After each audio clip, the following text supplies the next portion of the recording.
Hello students, चलिए आज हम बात करेंगे एक बहुत ज़्यादा इम्पॉर्टेंट टॉपिक पे, मुद्दे पे। ओके, एक ऐसा टॉपिक है जो काफ़ी स्टूडेंट्स फेस करते हैं अपने प्रैक्टिकल लाइफ में जब भी वो कोई एग्जाम की तैयारी करते हैं।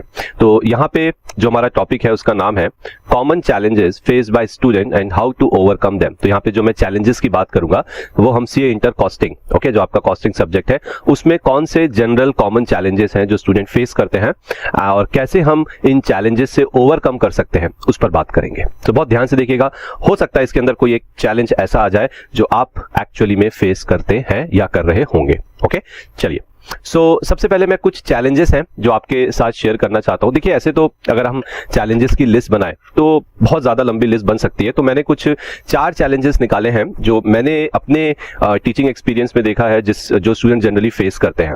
ओके, चलिए, तो सबसे पहला जो चैलेंज है वो स्टूडेंट्स को आता है कॉस्टिंग पेपर में कॉन्सेप्ट क्लैरिटी में। देखिए इसको मैंने ना टॉप पे रखा है। क्यों टॉप पे रखा है? ये एक ऐसा चैलेंज है जिसको ओवर करना बहुत बहुत ज्यादा जरूरी है। अगर आपने इस चैलेंज को ओवरकम नहीं किया तो अगले जो भी चैलेंजेस है वो ऑटोमेटिकली आएंगे और शायद बहुत ज्यादा चैलेंजेस आएंगे।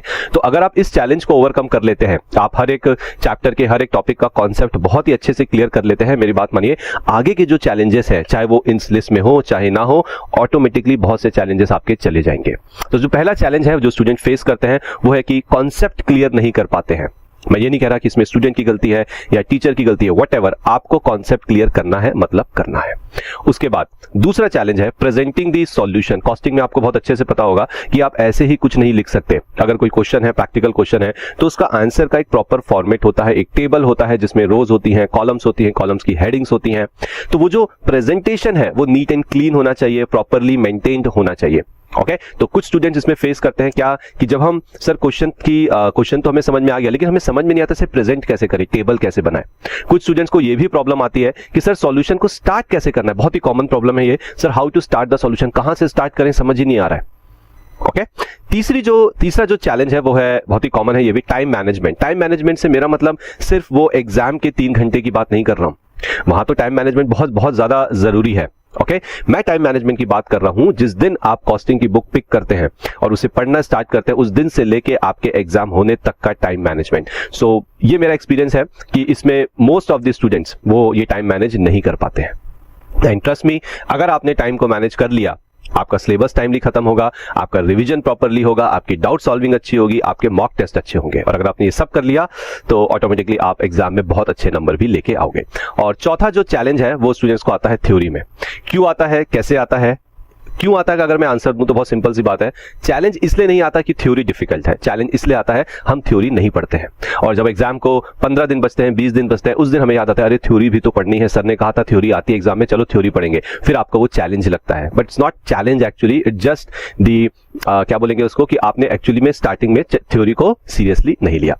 तो ये 4 चैलेंजेस हैं, concept clarity, presenting the solution, how to start the solution, time management, और चौथा है थ्योरी। अब हम देखेंगे कि कैसे इन चैलेंजेस को हम ओवरकम करेंगे। बहुत ध्यान से देखिएगा। तो जो सबसे पहला चैलेंज था आपका, दैट वाज कॉन्सेप्ट क्लैरिटी, उसको आप कैसे ओवरकम करोगे? Clear your concept first. देखिए बहुत ही सिंपल सी चीज है, कोई बहुत कॉम्प्लिकेट नहीं करेंगे इसको हम।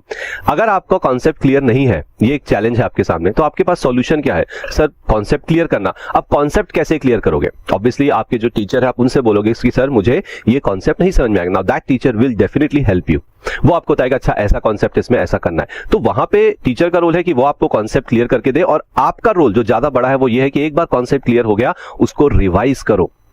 ठीक है, तो यहां पे ना कॉन्सेप्ट का रिवीजन बहुत बहुत ज्यादा जरूरी है, along with few questions of that concept. एक बार आपने ये कर लिया, कॉन्सेप्ट पढ़ लिया, कॉन्सेप्ट को रिवाइज कर लिया, कॉन्सेप्ट के ऊपर 1-2 क्वेश्चन कर लिए, आपका कॉन्सेप्ट बहुत बहुत ज्यादा क्लियर हो जाएगा।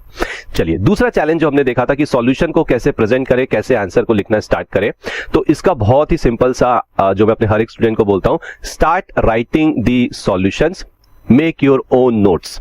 जब आप अपने खुद के नोट्स बनाते हो तो उससे आपको कॉन्फिडेंस मिलता है, और जब आप सॉल्यूशंस को खुद से लिखना स्टार्ट करते हो, बहुत से स्टूडेंट्स क्या करेंगे, सामने सॉल्यूशन रखा है, एक हाथ में कैलकुलेटर है, अच्छा ये क्वेश्चन था, अच्छा ये सॉल्यूशन है, ये प्लस माइनस किया, दैट्स इट, अब बोलते हैं सर हो गया हमारा क्वेश्चन। ट्रस्ट मी, अगर सेम क्वेश्चन मैं अगले आधे घंटे बाद उस स्टूडेंट को दे दूंगा, बोलूं बिना देखे से सॉल्व करो, शायद 10 में से 1 या 2 स्टूडेंट ही कर पाएंगे, बाकी 8-9 स्टूडेंट नहीं कर पाएंगे। It's a fact and reason, जब तक आप कॉस्टिंग के सॉल्यूशंस को, प्रैक्टिकल सब्जेक्ट्स के सॉल्यूशंस को खुद से नहीं लिखते हो, आपके माइंड में ये चीज जाएगा ही नहीं कि आप उसे कैसे प्रेजेंट करो। प्रॉब्लम क्या थी? प्रॉब्लम थी प्रेजेंट नहीं कर पा रहे। तो बेटा प्रॉब्लम प्रेजेंट तो तभी कर पाओगे ना जब आप वो प्रेजेंटेशन खुद से बनाओगे। अगर आप कैलकुलेटर लेके सॉल्व कर रहे हो तो वो तो आपसे प्लस माइनस कर रहे हो, वो तो माइंड में क्लियर हो गया क्या प्लस क्या माइनस, लेकिन प्रेजेंट कैसे करना है, उस चीज को दिखाना कैसे है, वो तो तभी पॉसिबल है जब आप खुद से सॉल्यूशंस लिखोगे। तो अगर आप अपने सॉल्यूशन खुद से नहीं लिख रहे हो, you are making a terrible mistake, जो आगे चल के एग्जाम में आपको समझ में आएगा कि आपने क्या किया है। So please start writing your own solution. तीसरा चैलेंज था हमारा टाइम मैनेजमेंट। तो देखो टाइम मैनेजमेंट के लिए तो सीधा सीधा है, बचपन से सुनते आ रहे होगे आप, prepare a perfect time table. आपके लिए टाइम टेबल बनाना बहुत जरूरी है। सुबह उठने से लेके रात के सोने तक आपके पास जितने भी घंटे होते हैं, उस घंटे में आपके जो स्टडिंग आवर्स होते हैं, ओके, आपके जो कौन से आवर्स होते हैं, स्टडिंग आवर्स होते हैं, उन आवर्स में आप कॉस्टिंग को कितना टाइम दे रहे हो। आप 1 घंटा दे रहे हो, आई नो आपके दूसरे सब्जेक्ट्स भी हैं, तो यहाँ पे आपको देखना है कि मैं टाइम को कैसे मैनेज करूं, मैं कैसे एक दिन में कॉस्टिंग के कितने आवर्स रखूं, और उन आवर्स में क्या कर रहे हो, दैट इज ऑल्सो इंपॉर्टेंट। तो यहाँ पे जो आपकी टीचर्स हैं, ओके, जो आपके फैकल्टीज हैं जिनसे आप बात करते हैं, वो आपको गाइड करेंगे किस प्रकार से आप अपने टाइम को मैनेज कर सकते हैं। सो प्लीज, अगर आपका टाइम मैनेजमेंट थोड़ा सा भी वीक है, अगर आपको ये फील होता है कि आप टाइम नहीं मैनेज कर पा रहे हैं, somewhere you are lacking, so please जाइए and take some good guidance over it. बहुत ज्यादा आपको हेल्प होगी। चौथा जो चैलेंज था हमारा, दैट वाज थ्योरी।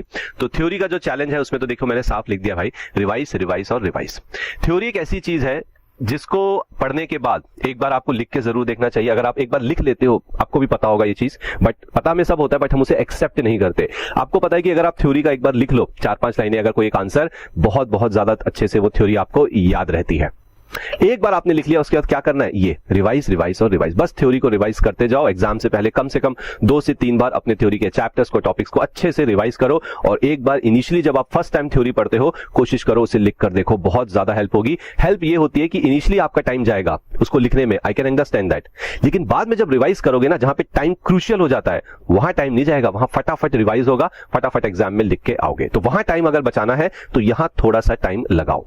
ओके, तो ये कुछ चैलेंजेस थे जो जनरली स्टूडेंट्स फेस करते हैं सीए इंटर कॉस्टिंग में, और ये उसके ओवरकम करने के तरीके थे। आई होप आपको ये तरीके समझ में आए होंगे। अगर आपको इनमें से कोई भी चैलेंज आप फेस कर रहे हो, माय सजेशन कि आप उन चैलेंजेस को ओवरकम स्टार्ट कर दीजिए। और एक और चीज जो आपसे बताना चाहूंगा कि हमारे जो सोशल मीडिया साइट्स है, जैसे हमारी यूट्यूब चैनल है, देन फेसबुक है, लिंक्डइन है, इसमें टाइम टू टाइम हम टिप्स कुछ शेयर करते हैं, कुछ ट्रिक्स भी शेयर करते हैं जो आपके एग्जाम में बहुत ज्यादा आपकी मदद करती है। तो अपडेट रहने के लिए कि क्या टिप्स होंगी, कैसे ट्रिक है, क्या कर सकते हैं, ओके, आप इन चैनल्स को सब्सक्राइब कर सकते हैं। That will definitely going to help you in the exam. Okay, I hope this is understood and all the best. Thank you very much.